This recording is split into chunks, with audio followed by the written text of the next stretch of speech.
Zombieland Double Tap was pretty good. Not that I was expecting it to be bad, but sometimes it's hard with sequels to match the magic of the first film.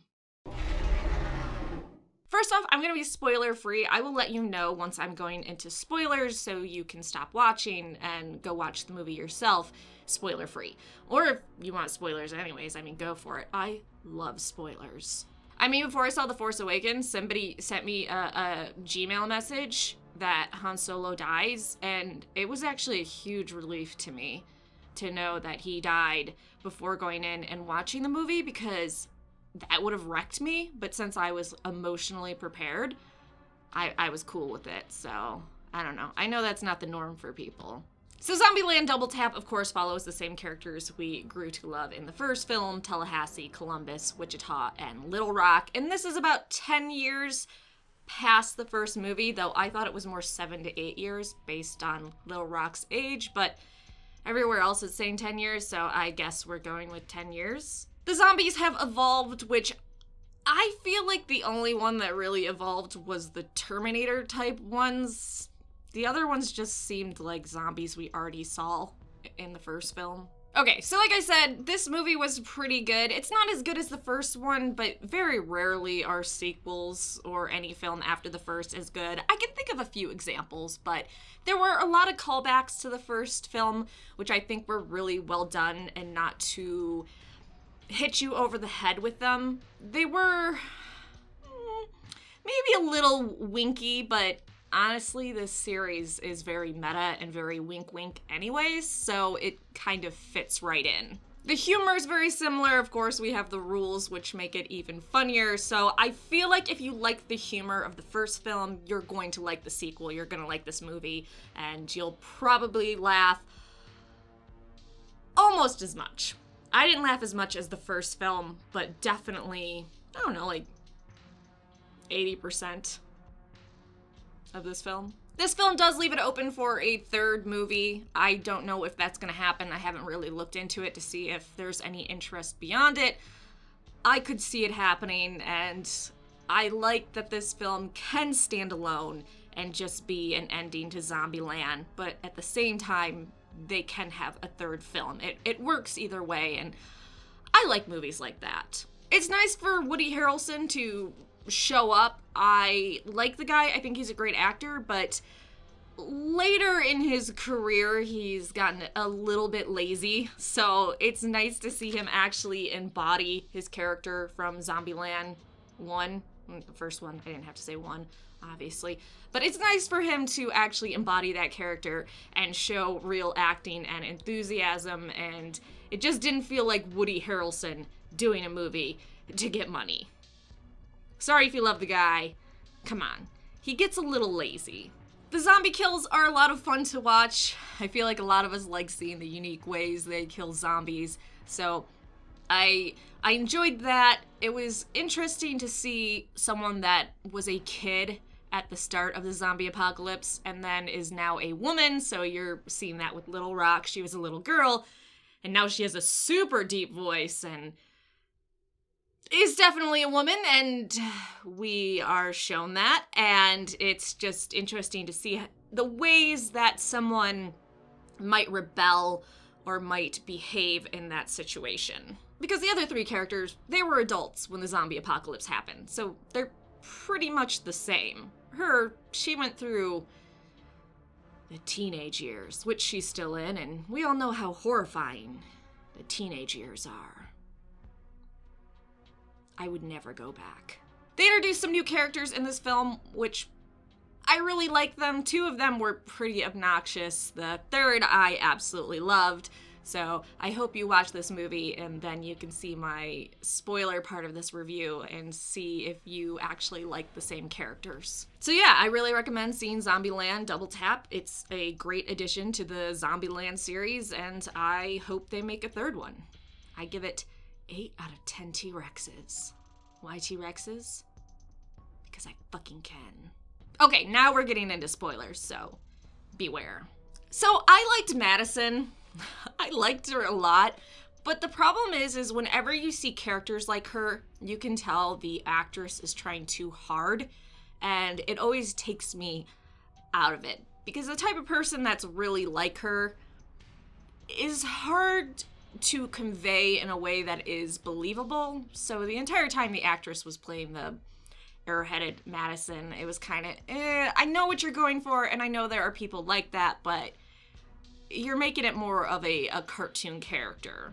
I do like them dealing with how sex-starved you would be in the zombie apocalypse. Like, hey, I've been stuck in this mall for years, and I haven't gotten any dick.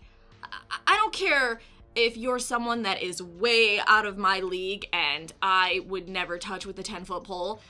Put your dick in me now. That's what always seems so realistic to me with The Walking Dead, that more people just aren't having sex all the time, just all over each other. Hey, it's the end of the world. I could die at any time. Let's fuck. Just get right in there. So I did like them dealing with that. Oh, speaking of The Walking Dead, I really like it when Columbus was reading a comic, The Walking Dead, and he was talking about how unrealistic it was, and I don't know. I thought it was enjoyable. But of course, The Walking Dead walkers stumble. They don't just fucking run at you, and they're not intelligent at all like we see with some zombies in Zombieland. I tell you what, I was really happy when Columbus snapped back at Wichita, because she was kind of a bitch. That was a dick move, leaving a note and just being gone. And then for her to come back and be all jealous, oh, you moved on quick. Yeah, it's called a rebound, bitch. And you have no room to talk. So I enjoyed him making little quips at her and stabs, and he wasn't just groveling at her feet. He was firing back, which I really liked. I'm also happy Tallahassee found love. Someone that fit him perfectly. Who would have thunk? Little Rock, I like seeing her rebellious teenage phase where she wanted to go out and meet other people her age, and then she met other people her age, and she was like, yeah, they kind of suck. You guys are my family. I'm gonna go out with you guys, or go off with you guys. And like I said in my spoiler-free portion, they really did, by the way, I have a cold, so my voice keeps cutting off all the time. I've had it for 2 weeks, but I also have autoimmune diseases, so my body just loves to fucking attack itself. So if you're like, wow, Roarst, you're sick a lot. Yes, I am. Every day's a new day of fun. But yeah, I really like that they left it open for a third film of them going on more adventures and finding a home, and I would love to follow them and to have a third movie or a fourth movie of their adventures in Zombieland and trying to find their home. Although their home is where they are, because they're a family. And your home is where your heart is. That's right. A movie about zombies has a very emotional core to it. One thing I thought was pretty funny, which I understand with Madison, the women that had makeup on. Madison, I understand. She was trapped in a mall for years. Her nails were perfectly manicured because, well, one, she was the type of girl to always have really nice nails, and she was in a mall where we know there are a million nail places and probably 1 or 2 makeup stores. So of course she's gonna stay all glammed up. And anybody that says, oh, a woman all alone isn't gonna wear makeup, I work in a room by myself most of the time. And I put on makeup. No one else sees me. A lot of times I work midnights by myself in a lab. I put on makeup and do my hair. We do shit for ourselves, not just for you. FYI.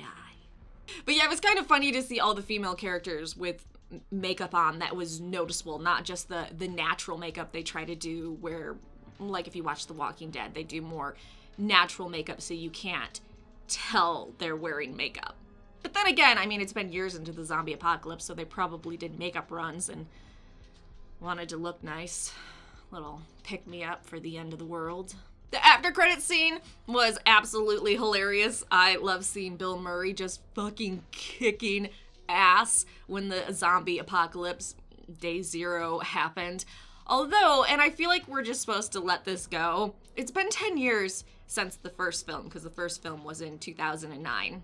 I know you know how to do math, sorry. It was a continuation of my own thoughts. But Bill Murray definitely looks older than how he looked in the first film. And it's like, they know that this film is so meta that they just didn't care. They're like, hey, we're letting you see Bill Murray just fuck up zombies. You're welcome. So yeah, I thought it was a great movie. I enjoyed it almost as much as the first one, and I would recommend it to people that like zombies or comedy or both, or just want to spend an hour and a half? It's less than 2 hours, I know, of their time, I don't know, being entertained. But what did you think about the film? Do you think I'm completely wrong? Do you think I'm completely right? Are you somewhere in the middle? Like, subscribe, and let me know in the comment section down below.